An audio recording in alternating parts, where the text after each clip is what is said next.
uma das habilidades profissionais essencial para um professor é a capacidade de ler algo, estudar algo num texto ou assistir num vídeo e conseguir fazer uma transposição disso para a sua prática.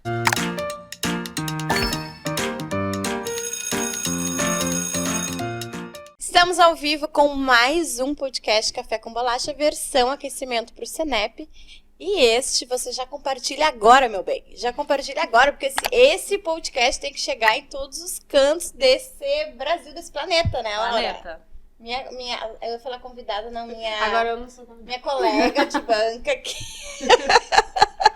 Minha colega de banca. E hoje nós vamos conversar sobre cartilhas, apostilas, livros didáticos no processo de alfabetização. Porque a gente gosta de polêmica. Muito bem, e para conversar conosco sobre este assunto bombástico, precisávamos de uma pessoa... Amiga, vai, fala, bombástica. Maravilhosa, doutora. Ela não entende. Não entendi a piada.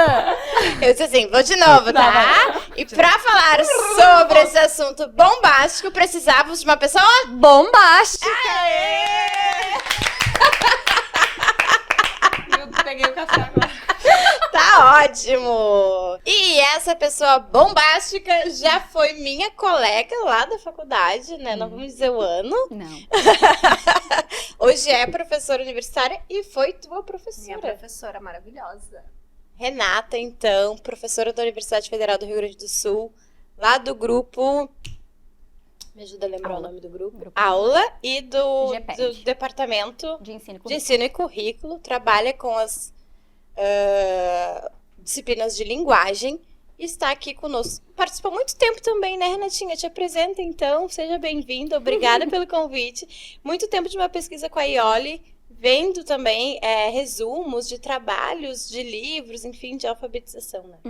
Isso, participei dessa pesquisa com a professora Iole e ela tinha também, anterior a essa pesquisa que eu fui bolsista, né, de iniciação científica, que era uma pesquisa de estado do conhecimento, que por um lado as pessoas não gostam desse tipo de pesquisa porque acham chato, porque lida com resumos de trabalhos. Sim. Mas, por outro lado, a gente consegue ter, assim, uma visão bem abrangente da produção acadêmica, né, na área em que a pesquisa se insere, né, então na área da Sim, que é alfabetização. uma pesquisa de resumos de trabalho. Uma pesquisa sobre pesquisas, né, então a Sim. gente acaba Faz conhecendo... um levantamento. Isso, perfeito. E antes dessa pesquisa, a professora Iole tinha uma pesquisa, que foi a tese de doutorado dela, sobre cartilhas. Né? Então, ela estudou as cartilhas do final do século XVIII, final do século XIX, início do século XX, aqui no Rio Grande do Sul. Então, trabalhei um pouquinho ali com ela, li os trabalhos dela, né, que tinham esse tema de pesquisa das cartilhas. Desde que ano, então, tem as cartilhas? Século XVIII. Eu tenho uma cópia de uma cartilha de 1500. E ela é super atual, gente. Continuem usando, tá? Socorro, eu vou embora. Hoje eu tô sem filtro. Tu defende o uso de cartilha, Clarice Pereira? Continua usando. Ela saiu de 1500. Não, nós vamos falar sobre isso, gente. Continuei. Conta mais, Renatinha, das suas pesquisas e hoje a tua atuação. Tá. Foi prof do município, né? Isso, fui professora da rede municipal aqui de Porto Alegre.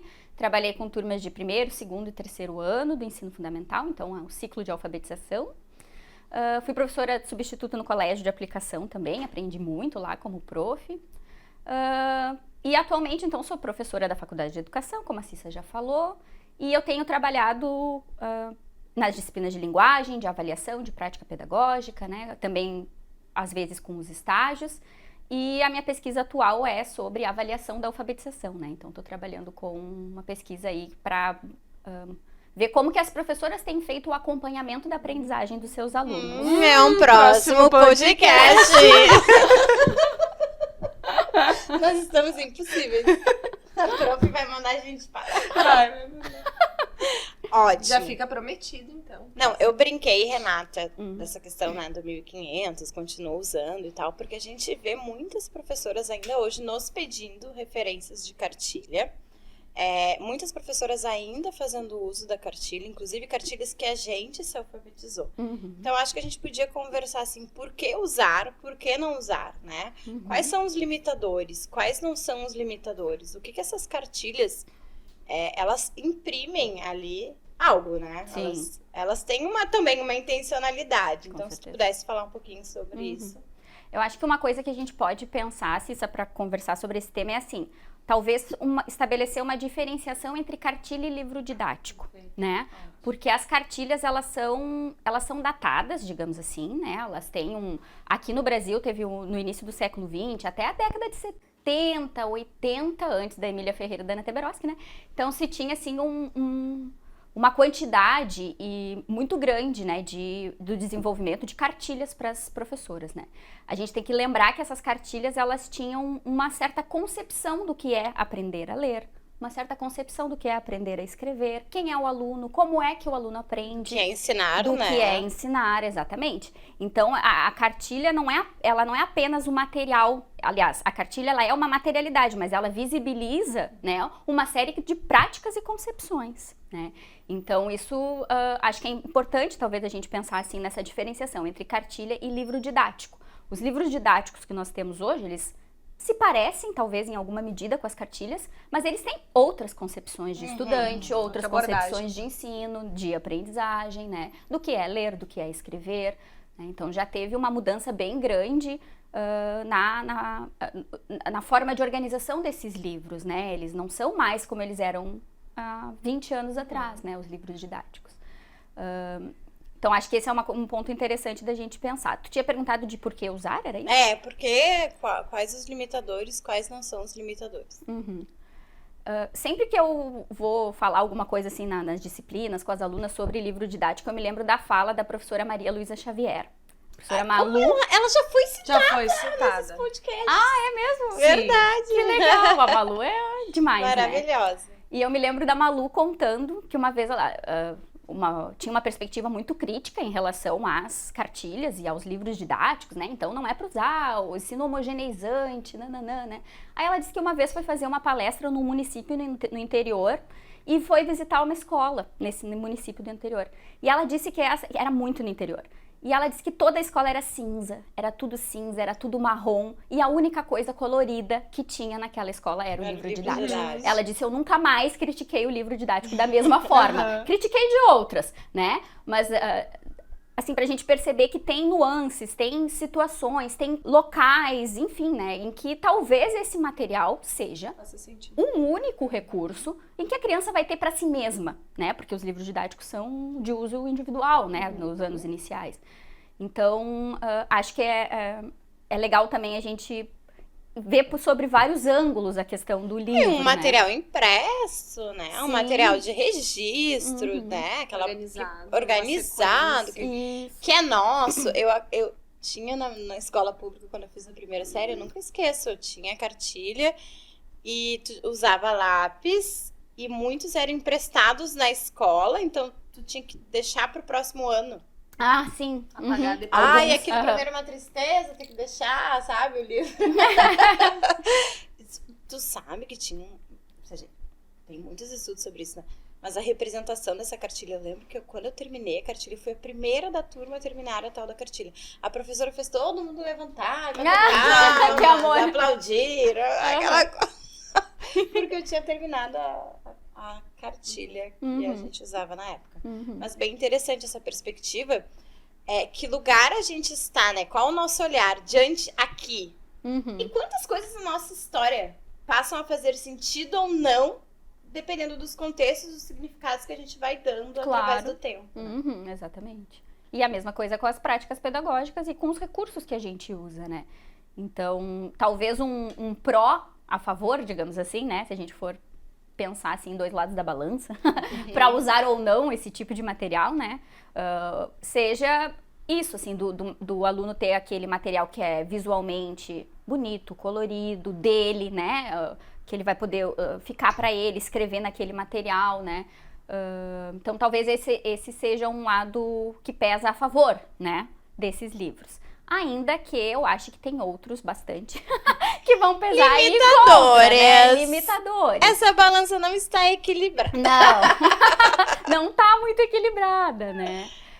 Mas acho que a gente tem que pensar um pouco nesse sentido, né? De que escola é aquela, quem são aqueles estudantes, né? Qual é o... E também pensar assim, que acho que tem uma coisa entre escola pública e escola privada, material que é financiado com Sim. recurso público, material que não é. Então tem toda uma discussão também nesse sentido, né? Perfeito, porque, que nem tu disseste, assim, teve uma evolução. Então, assim, tem muitos materiais que eles são de qualidade. Uhum. E quando se faz também uma escolha bastante cuidadosa, criteriosa, não só do material, mas vinculando com a realidade daquele público, daquelas crianças, vendo se faz sentido, porque às vezes tem ali algo que tu traz bastante até na tua fala, né, Cissa? Às vezes palavras que nem faz sentido, nem é daquela região e as crianças estão tendo contato ali. Então, acho que quando é um material que nós temos a possibilidade de escolher de uma forma cuidadosa, considerando o contexto, considerando a metodologia da escola, né, considerando todo esse cenário como um recurso, imagino que depois tu vai falar sobre isso também, assim,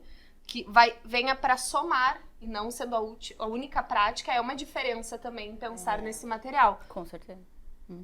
Com certeza, porque e essa também é uma outra diferença que a gente pode pensar em relação ao uso dos livros didáticos e das cartilhas, né? As cartilhas tinham que ser seguidas, né? Naquela ordem, né? Com todos os alunos fazendo praticamente ao mesmo tempo as mesmas propostas, né? E todo dia a mesma coisa. E todo dia uma série de propostas repetitivas em alguma medida, né, descontextualizadas, como a Laura falou, né, com palavras que às vezes não são nem próximo do cotidiano das crianças. Textos, quando tinha textos completamente pseudotextos, né?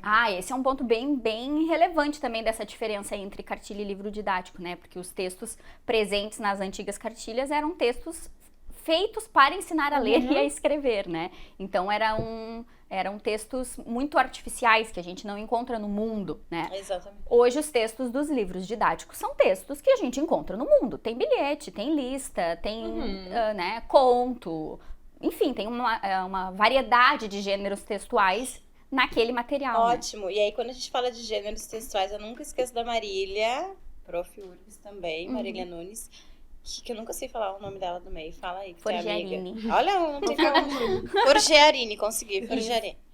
E que ela disse, aí a gente acha que no livro didático agora tá cheio de gêneros textuais. Mas vem cá, vamos tirar ele dali, porque ele tá dentro do livro didático, né? Cadê o bilhete de verdade? Cadê a carta de verdade que tá sendo expressa naquele livro? A função social de fato, né? Daquele gênero. E no suporte mais original, próximo do original, exatamente. né?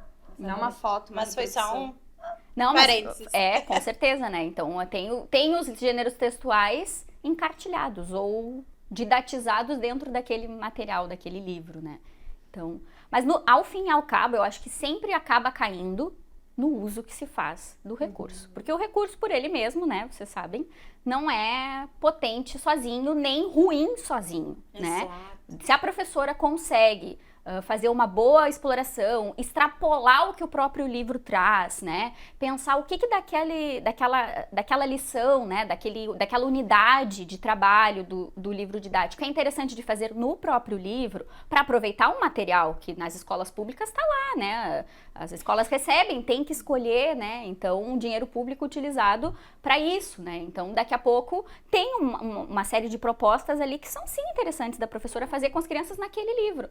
Porém, outras como essa que a Cissa falou, né? Dos gêneros textuais no seu suporte mais próximo do original ou o original, né? Que circula no mundo, precisa usar o bilhete no livro ou eu posso levar um bilhete para as crianças? Né? Eles escreverem um bilhete? Não, e até de pensar esse momento do livro, porque muitas vezes se usa o livro como um ponto de partida. Isso. Então, pensar que o livro pode servir como um registro, pode ser no meio de uma atividade, às vezes pode ser um ponto de partida, mas nessa situação, depois de eu ter explorado muito o que é o bilhete, eu posso ir pro livro para analisar outras questões desse material, mas às vezes eu vejo muito assim, tanto da minha experiência com outras paralelas e escolas, que muitas vezes sempre tem que partir do livro. E aí a gente não possibilita uma experiência real da criança. Também, né? Então tem essas questões burocráticas. Além do fantástico, tem os pais, né? Ai, fico preocupada que os pais acham que a gente não tá usando o livro que eles compraram. Gente, é tanto problema!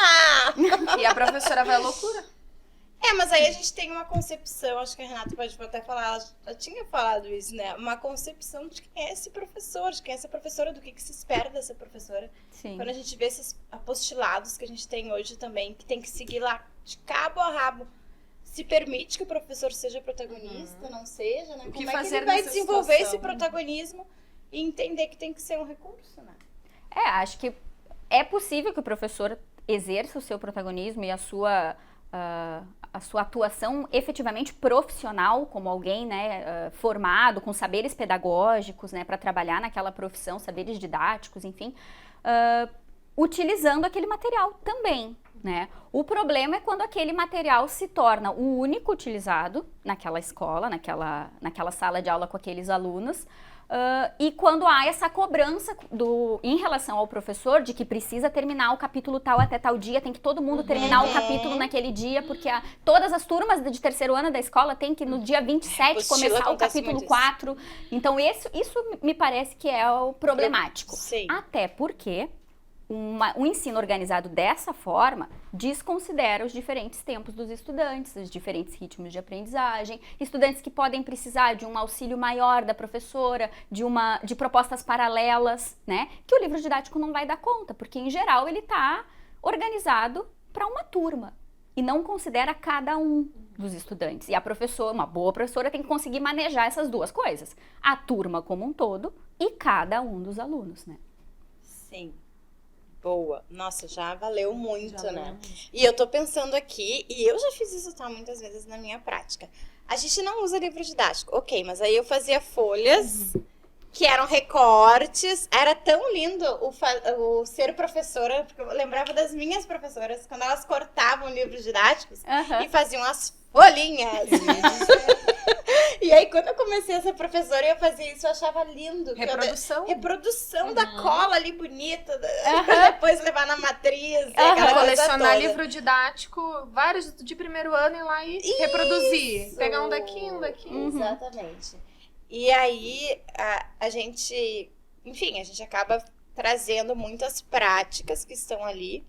Mas isso era uma insegurança minha, porque eu não sabia o que fazer. Claro. Hoje eu consigo montar os meus próprios recursos, né, as minhas folhas pedagógicas. E se for preciso utilizar e escolher um livro, eu sei que eu vou utilizar, mas com cautela, né? Não vai ser um ditador ali, né? De todo dia, de todo tempo. Então tem que ter esse cuidado pedagógico. E a mesma coisa com as fichas de leitura. A gente vê hoje muitas pessoas que acreditam... Então, a cartilha saiu, mas ficaram as fichas de leitura, que eu vejo que é, então, uma junção de duas letras ali, né? Então, tu faz uma sílaba, faz uma família silábica e tem de novo um pseudotexto.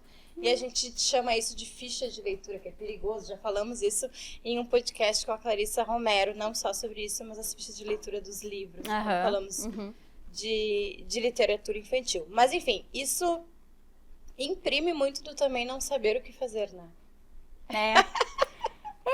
Dentro do rol das práticas do não saber o que fazer, uma das piores usando o livro didático é mandar a criança copiar o livro didático no caderno, né? Que daí tu fica assim, pra que, senhor, que você está fazendo isso com a própria criancinha, né? Copiar o livro didático, que é dela, que ela pode levar pra casa, copiar no seu próprio caderno, né? E a gente vê esse tipo de coisa acontecendo, né? Então, assim... precisa, né? Qual é o uso que vai ser dado para esse material, né? Precisa fazer isso. Essa ficha de leitura, por exemplo, eu não conheço, eu nunca vi. Não sei como é que é. Ai, que bom, Renata. Eu nunca vi. Privilegiada ela. Não passou raiva. Por isso não passou raiva. Por isso. Não passa raiva. Tu sabe que às vezes as pessoas acham, vocês têm muito preconceito com as famílias silábicas, funciona assim, funciona. E aí, o famoso funciona, mas funciona. Eu me alfabetizei assim. Mas se a gente for a fundo, a gente vai ver que a gente se alfabetizou, na maioria, nesse método silábico, essas cartilhas. Acredito que todas elas, a maioria, vem ali as famílias silábicas, enfim. Assim... Boa parte, né? Boa parte. Pode partir de outras unidades linguísticas, né? Mas... A família silábica, ela acaba aparecendo em algum momento do percurso, seja do texto das unidades maiores da língua para as menores, seja das menores para maior, né? Então começa pelo fonema, mas passa pela sílaba. começa pelo texto, mas também vai chegar na sílaba. A sílaba acaba sendo um ponto comum, assim, dessas cartilhas, né? Pois é. E aí, quando todo mundo diz que funciona, eu digo, só vê só no teu grupinho aí. Quem é leitor? Quem compreende o que lê? Não vamos mais a fundo. Até ali. Não precisa nem ir tanto longe nas pesquisas. Vai nas evidências só aqui na tua mesa de amigos do bar. É complicado, né? É complicado. Mas tudo isso pra dizer assim, funciona, mas a que ponto funciona? Sim, e tudo bem que num certo momento o método silábico, por exemplo, né, com o uso das cartilhas, funcionava para uma determinada...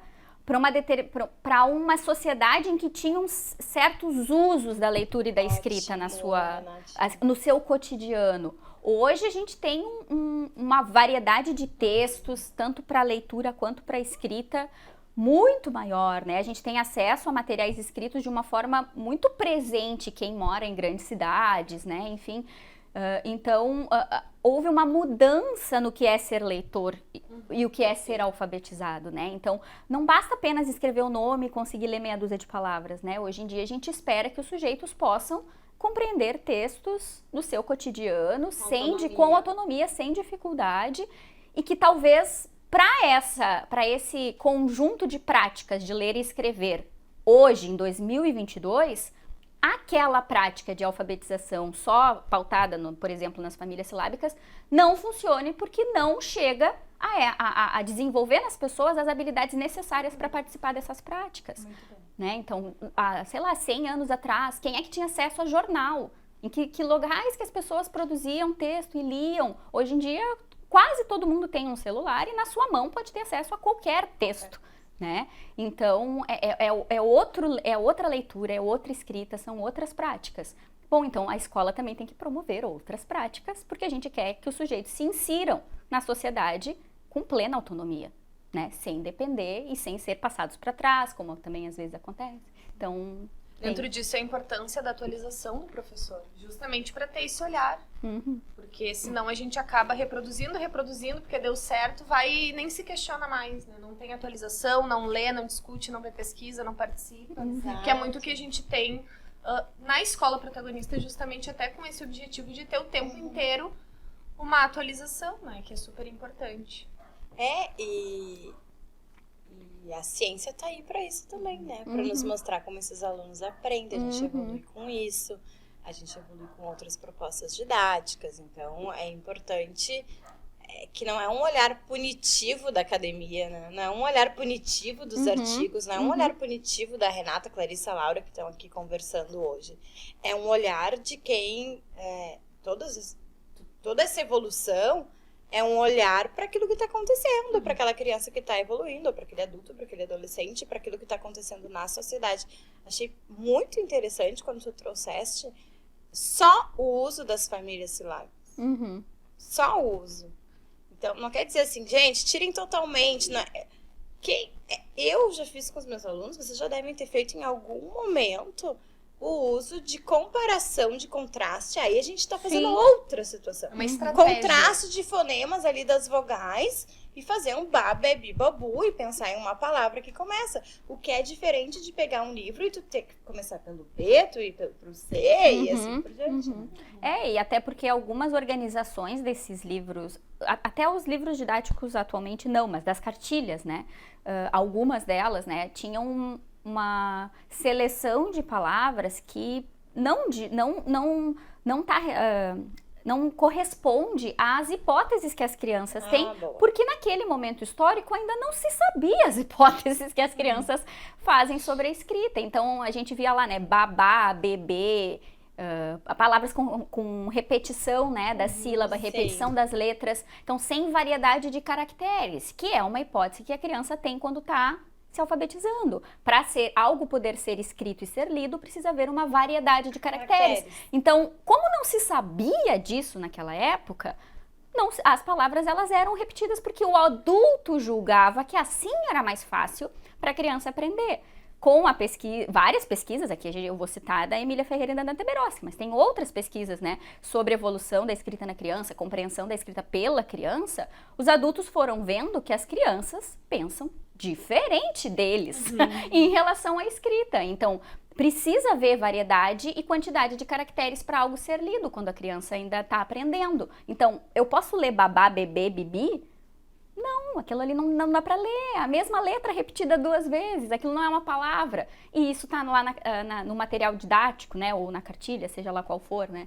Então, essa incompatibilidade entre como a criança aprende e quais são as escolhas didático-metodológicas usadas pelos materiais, né, ou pelo professor.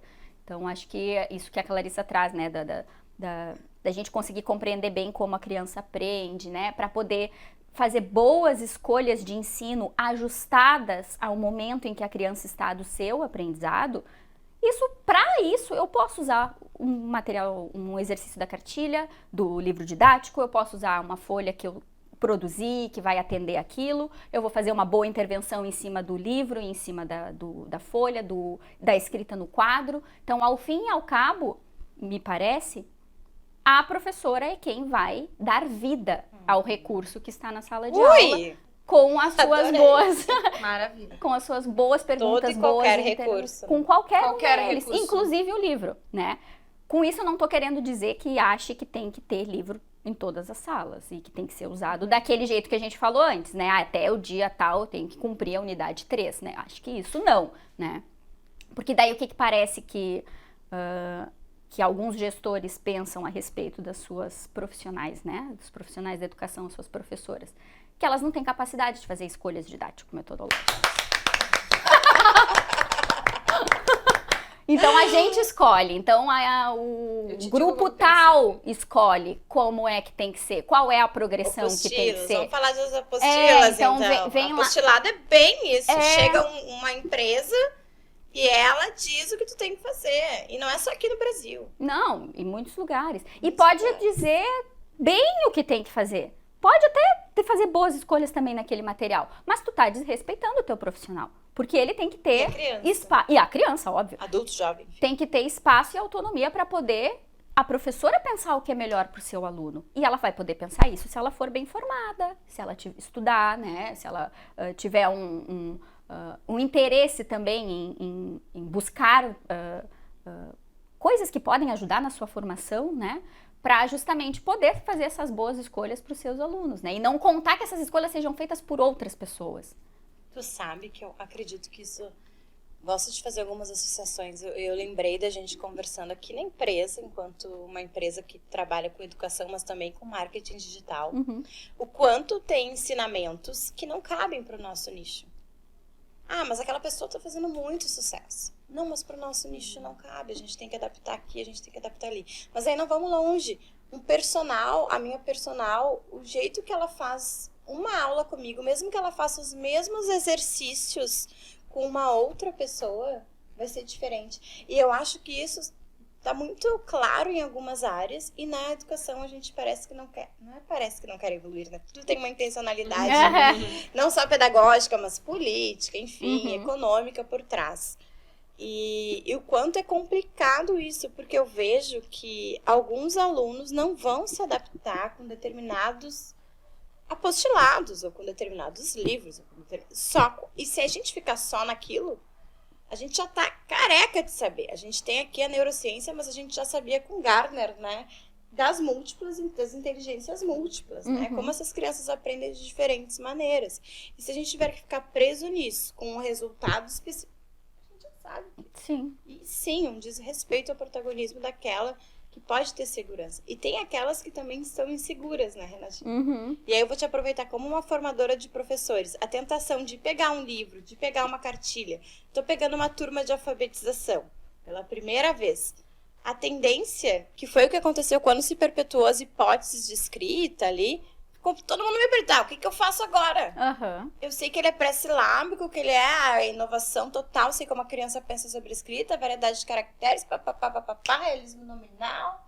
A Clarissa fala da consciência fonológica. Mas eu vou pegar minha cartilha. Por quê? Né? Então, tu como formadora de professores, como é que uma professora que pegou uma turma de alfabetização pode fugir, de alguma maneira, de uma dependência desses recursos de livros, apostilas, cartilhas? Tem várias possibilidades. Várias, né? Adoro. Uau, nesse podcast ela vai resumir assim, coitadinha. Eu acho que primeiro, né, ter bons exemplos, conhecer a prática de professoras, né, que possam contribuir com práticas interessantes, práticas que funcionam, né, conversar com as colegas, com amigas, né, enfim, próxima da sua formação, né, para ir compondo o seu rol de práticas, né, o seu repertório docente, né, e isso é ao longo do tempo, né, não dá para querer que uma professora que está ingressando na carreira, né, está começando a sua experiência profissional, já tenha esse repertório bem consolidado. Não, ela vai ir consolidando esse repertório ao longo da sua experiência, com os anos de prática, com seus anos em sala de aula, né. Claro que as crianças que estão com ela no primeiro ano não podem esperar ela ter essa experiência. Eles estão ali naquele ano e eles precisam aprender naquele ano, né? E daí eu acho que essa conversa, essa busca, esse olhar aguçado da professora para coisas que dão certo que ela faz, que ela... Bom, hoje em dia, né, a gente consegue com acesso à internet uma variedade de propostas, de práticas, de relatos de professoras. Clarissa Pereira, pedagoga. Isso, né? Então, assim, eu vi lá, a Clarissa falou numa das postagens dela, uma atividade de consciência silábica que pode funcionar com alunos de tal nível. Os meus alunos parecem próximos daquele nível. Vou testar, vou ver como sai, né? E colocar o seu tempero, né? Colocar a sua pitada ali, o seu toque docente. Exato, né? Bom, ali a Clarissa, naquele post lá que tem um limite de caracteres, de tempo, né? Pode não ter falado de um determinado aspecto que ela lembrou, né? E agregou esse ponto para a sua prática pedagógica. E como é que ela vai poder pensar isso, né? Eu posso agregar isso aqui? Estudando. É isso. Não tem outro jeito, gente. Eu tava só esperando. Não tem outro jeito, né? A gente não é a Clarissa. Não é. Pode ser. Pode ser mas também. Ela é só um recurso. Assim como a formação inicial é só um pedaço, assim como a formação continuada é só um pedaço, assim como o mestrado, como o doutorado, como o PhD, como qualquer coisa, é só um pedaço, né? E acho que uma das habilidades profissionais essencial para um professor é a capacidade de ler algo, estudar algo num texto ou assistir num vídeo e conseguir fazer uma transposição disso para a sua prática. Pensando, aquilo que eu li se relaciona como? Com a minha sala de aula, com os meus 25 alunos, com o tempo que eu tenho, com o tamanho do espaço que eu tenho da minha sala, com os recursos que eu tenho lá, como o meu livro didático, com a minha apostila. Como é que isso se relaciona? Isso. Então, assim, que é pessoal e é profissional. O Antônio Novoa tem um texto muito legal, de 2009, se eu não me engano, em que ele vai falar isso, que o professor é um profissional que tem uma questão da sua individualidade envolvida no seu fazer profissional. Então, tem também ali um pouco desse componente que é de cada um, né? Não é o eu vou atrás vazio, né? Não é esse eu vou atrás vazio, assim, eu fui lá e assisti uma live de 1h20. Tá, e assistiu a live e o quê? E aí? E depois? E aí, o que tu fez com aquilo, né? Porque senão a gente pega o livro e faz o livro, né? E segue o livro nos dias que tem que seguir e faz a lição 5 no dia 6, a lição 7 no dia 9 e assim vai indo, né? Então, acho que tem essa conjugação de saberes profissionais aí para que os recursos possam ser potencializados dentro da sala de aula. Quaisquer recursos, inclusive estes livros, né? É isso! Não, e assim, eu tava pensando aqui, a gente não tá condenando esses livros, né, esses recursos. A gente pode sair daqui... Não levem a sério, tá? E aí a gente montou um livro, a Laura, a Renata, a Clarissa, vão convidar a Sandra e a Luciana. Vamos? Quem vai achar esse livro ruim? Essa cartinha ruim. Mas ela também não pode ser uma ditadura. Ela também vai ser um recurso. Né? Ela também, por mais potente que a gente possa colocar lá, a gente pode colocar nessa nossa cartilha chimarrão várias vezes. Talvez não vai fazer sentido em algum lugar. Isso que tu traz, Clarissa, é um outro ponto que eu pensei aqui e não falei, né? Que acho que esses livros, enfim, didáticos, apostilas, né? Enfim, eles eles podem ter uma organização do conhecimento numa progressão interessante, eles podem ter boas propostas, podem ter, inclusive, boas escolhas vocabulares, né, de textos, podem ter, mas eles nunca vão responder nunca vão responder à totalidade do que os estudantes querem aprender, do que eles têm de interesse, porque um pouco do que a gente faz também nas propostas didáticas é conjugar o que as crianças precisam aprender com o que elas querem, porque elas são curiosas, elas querem saber. Estou me lembrando de uma estagiária que me relatou essa semana as perguntas das suas crianças, né, da sua turma, quer saber como é que quem está embaixo da terra, quando a terra gira, não cai. Ai, adoro. Né? Então, assim, isso é uma curiosidade genuína da criança. A gente não pode desrespeitar ou desconsiderar, ignorar isso. Tu lembra aquele meu aluno que perguntou, tu achou o máximo? Uma baita explicação de divisão. Ele levanta a mão. Por que existência humana? Qual a razão da existência humana? E se a professora não tem uma escuta ativa, desvaloriza. E olha que oportunidade de aprendizagem. Então, de pegar a partir de uma motivação, de um interesse do aluno e transformar isso em uma grande oportunidade. E eu penso muito na questão do equilíbrio do planejamento, assim. O planejamento não pode ser só jogo, não pode ser só quadro, não pode ser só caderno, não pode ser só nem folha, só coisa, nem só lúdico, nem isso. É um equilíbrio. E se tem livro didático, é isso. Pensar de que forma, né? Se ele não é o, digamos assim, o melhor de todos, mas é o que foi escolhido pelaquela instituição. Pensar como eu, enquanto professora, vou botar ali meu protagonismo e vou ir além. Pensar em outras práticas que vão complementar e eu vou fazer com que seja o mais potente possível para os meus estudantes. Exatamente. É muito desse planejamento docente. Com certeza.